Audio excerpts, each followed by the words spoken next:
अमित एक बहुत ही होनहार लड़का था जो हमेशा ही ईमानदारी के साथ अपनी पढ़ाई पर ध्यान देता और हमेशा अपने पिताजी के साथ काम में मदद भी कर दिया करता। ऐसे तो वह बस सिर्फ 12वीं कक्षा का छात्र था, लेकिन फिर भी उसमें गजब का आत्मविश्वास था कि वह अकेले ही अपने पिता का काम संभाल लेता था और साथ में पढ़ाई पर भी ध्यान देता था।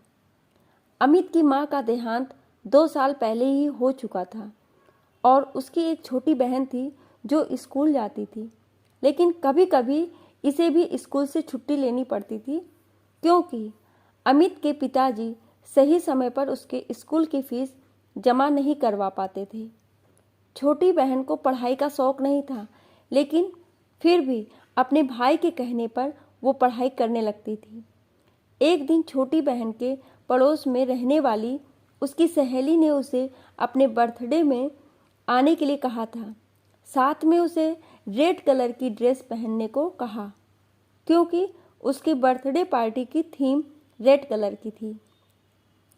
अमित की बहन इतनी समझदार नहीं थी और वह बार बार अपने भाई से जिद करने लगी, भैया मुझे नई ड्रेस खरीद कर देना, कल मुझे अमृता के बर्थडे में जाना है जहाँ रेड कलर पहनना होगा। ऐसे में अगर मैं नहीं पहनूंगी तो लोग मेरी हंसी उड़ाएंगे और मुझसे कोई दोस्ती नहीं करेगा। अमित, अरे ड्रेस से क्या लेना देना है, तू बस उस पार्टी में जाकर मज़े करके आना। बहन रोते हुए, नहीं भैया मुझे तो वही ड्रेस चाहिए, नहीं तो मैं बर्थडे पार्टी में नहीं जा पाऊंगी। अमित अपनी बहन से बहुत प्यार करता था और इसी वजह से उसने अपनी बहन के लिए नई ड्रेस लाकर दे दी जो लगभग 1500 रुपये की थी और जिसके लिए उसने अपने दोस्त से उधार भी ले लिया था। ऐसे तो वह बहुत स्वाभिमानी था, लेकिन अपनी बहन के आगे वह कुछ भी नहीं कर पा रहा था। अमित के पिताजी, तू अपनी बहन को बिगाड़ते जा रहा है, दिन ब दिन उसकी ख्वाहिश बढ़ती ही जा रही है। देख बेटा, उसके अंदर भी तो ये समझदारी होनी चाहिए कि वह हमारी मजबूरी को समझ सके। हम इतने पैसे वाले नहीं हैं। ये सब बातें दूर से ही अमित की बहन सुन रही थी और उसे ये सुनकर अच्छा नहीं लगा कि उसके पिताजी ने उसे कुछ भी देने से मना किया और उसे समझदार होने की बात की है। उसके हिसाब से तो वही सबसे समझदार लड़की थी। उसने अपने पिताजी और भाई की मजबूरी को भी सुनते हुए नज़रअंदाज कर दिया था क्योंकि उसे तो अपनी मनमर्जी का हर वह सामान मिल जाता था जो वह चाहती थी। अमित दिन भर अपना काम करता और रात में पढ़ाई किया करता था। वह अपनी पढ़ाई को छोड़ना नहीं चाहता था। यूं ही एक दिन वह पढ़ाई कर रहा होता है, अचानक उसके दोस्त राजीव का फ़ोन आता है जो उससे कल होने वाली पार्टी में चलने के लिए कहता है। राजीव, अरे चल ना यार, वैसे भी तू रोज़ रोज़ काम करता है, कभी हम दोस्तों के लिए भी समय निकाल लिया कर। अमित, हाँ हाँ क्यों नहीं, मैं भी तुम लोगों के साथ चलना चाहता हूँ, लेकिन क्या करूँ, मजबूरी है।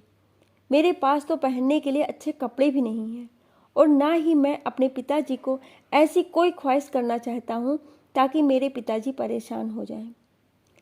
राजीव के बहुत कहने पर भी अमित तैयार नहीं होता है और वह हमेशा पढ़ाई पर ही ध्यान लगाना चाहता है। ये सब बात सोते हुए अमित की बहन सुन लेती है, जिसे थोड़ा थोड़ा अफसोस होने लगता है कि जो भाई उसके लिए सब कुछ करने को तैयार है, वह खुद के लिए कुछ भी कर ही नहीं पाता है। ऐसे में अचानक ही अमित के पिताजी को किसी दूसरे शहर जाना पड़ा, जहाँ पर कुछ ज़रूरी काम आ पड़ा था। अमित की बहन, भाई मेरी सहेली बता रही थी कि शहर के मॉल में एक बहुत अच्छी प्रदर्शनी लगी है, जहाँ पर बहुत तरह तरह के डिज़ाइनर कपड़े मिल रहे हैं, वे भी सस्ते दामों में। मुझे भी वहाँ से कोई अच्छी सी ड्रेस लेकर दे दो ना, जिसे मैं अपने बर्थडे में पहन सकूं और मेरी सहेलियों को नीचा दिखा सकूं। अमित, तुम ये गलत सोच रही हो। हमें कभी किसी को नीचा नहीं दिखाना चाहिए, बल्कि अपने कर्मों पर भरोसा रखना चाहिए। बहन, भैया आप ही मुझे दिला सकते हैं, नहीं तो पिताजी तो हमें लेने ही ना दें। दिन भर अपनी मजबूरी बताते रहते हैं और कभी मेरा ध्यान भी नहीं रखते हैं। अमित उस समय चुप हो जाता है, क्योंकि उसे अपने पिताजी की मजबूरी अच्छे से मालूम है, लेकिन छोटी बहन इन सब बातों से अनजान थी। तभी अमित को ख्याल आता है कि उस प्रदर्शनी में जाने के लिए महंगे पास की ज़रूरत पड़ती है, जो उसके पास नहीं है। ऐसे में वो दौड़कर अपने गुल्लक को टटोलने लगता है और एक एक करके पैसे जोड़ने लगता है, ताकि वह अपनी बहन के लिए उस प्रदर्शनी के पास उपलब्ध करवा सके। ये सब देखकर अमित की बहन का कलेजा फट पड़ता है और उसे जोर से रोना आ जाता है। उसे रोता देख अमित दौड़कर बहन के पास जाता है।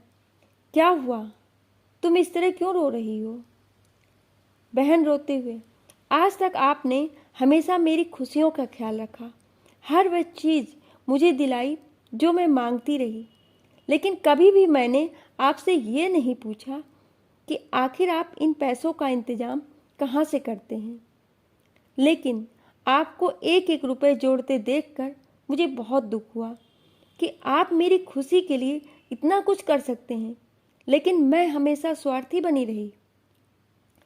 अमित, अरे इतना सोचने की ज़रूरत नहीं है।